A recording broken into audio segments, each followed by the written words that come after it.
আজি আমাৰ গাঁৱৰ ঘৰত এভাগ পূজা আয়োজন কৰিলে। পূজাভাগ বহুদিনৰ পৰাই কৰা কথা আছিল, কিন্তু কৰা হোৱা নাছিল।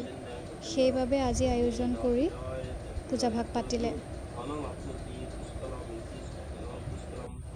এই পূজাত আমাৰ পৰিয়ালৰ সকলোবোৰ মানুহ আহিছিলে আৰু পূজাত বহি ভাইটিয়ে পূজাভাগ কৰিলে। আপোনালোকেতো ভাবিছে কিনো পূজাৰ বিষয়ে কৈ আছোঁ। এই ভাগ পূজা হৈছে নৱগ্ৰহ পূজা। 9টা গ্ৰহক পূজা কৰে, সেইবাবে নৱগ্ৰহ পূজা বুলিয়ে কয়।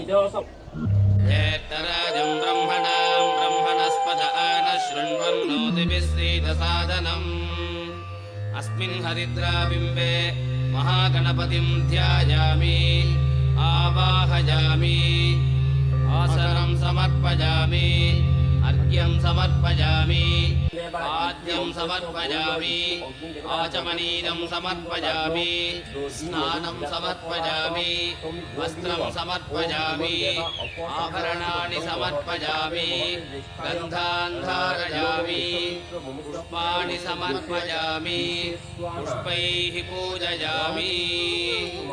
ॐ सुमुखाय नमः ॐ एकदन्ताय नमः ॐ कपिलाय नमः ॐ गजकर्णकाय नमः ॐ लम्बोदराय नमः ॐ विकटाय नमः ॐ विघ्नराजाय नमः ॐ विनायकाय नमः ॐ धूमकेतवे नमः ॐ गणाध्यक्षाय नमः ॐ बालचन्द्राय नमः ॐ गजाननाय नमः।